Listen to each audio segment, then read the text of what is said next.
Great, man. Think about where we were before Melo got here. Think about it, guys. 17 and 14 or 17 and 15, whatever we were, and we've won a lot since. So just really happy for him. Everything's on his plate. 3 freshmen, everything's on his plate, man. I kept going to him, you know, couldn't finish, so I was just happy for him. I was just so happy for him. He's a great kid. He's just a great kid. He hasn't changed one bit, and he's humble. He loves his teammates. There's a reason Mark Turgeon said that. We're glad to welcome you into our BTN Live studios. Mike Hall and Jon Crispin here, and that's because the news of the day is Melo is done with college. He's off to the pros. His last shot against Michigan State. We're calling that game, Kevin Kugler and myself, and he hits this shot, man. It was ridiculous. There was something about it. It felt as if that was it. Yeah. It just felt as if there's a way to go out, that's the way to go out. It was just awesome. And you can also see, for a kid that didn't have a ton of emotions, he really didn't play with a ton of emotions. He wasn't that kind of guy. He's not an outward guy. He was definitely choked up after knocking that down. It was kind of a special moment. He's decided he is signing with an agent, so that means he is done, cannot come back, which is not what happened the last couple of years. Because remember, he started off, I mean, there are highly touted freshmen every year, but rarely do you get one who scores 16 points a game their first year in college, and that's what Melo was. Yeah, I think it got harder and harder for him in college. For a lot of guys, it gets easier, and it gets easier because you start to figure out who you are, what you do, and how you can get yours on the floor. The challenge was for Melo that it got harder and harder because he had the ball in his hands.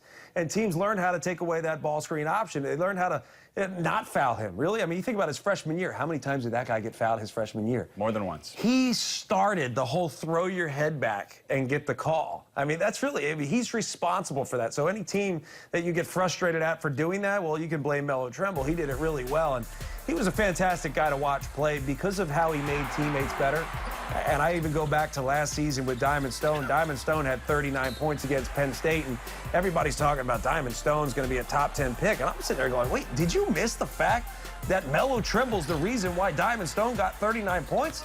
He got double-teamed everything. Every time he got to the paint, Diamond Stone's man left him, and it was just a dump-down, easy dunk from Melo Trimble. So this guy had done so much, not only for his teammates and Mark Turgeon, but for the program in general. And he had a reputation coming in that he was a high-scoring point guard who could also hit the clutch shots. And you mentioned the Michigan State game. That's the most recent example of he could still do that throughout his college career. Dude, Stay Melo. The guy's Twitter handle and like his nickname is Stay Melo. I mean, it couldn't suit someone any better than it suits Melo Trimble. So that being said, is this the right decision? Is it good for him to go pro now?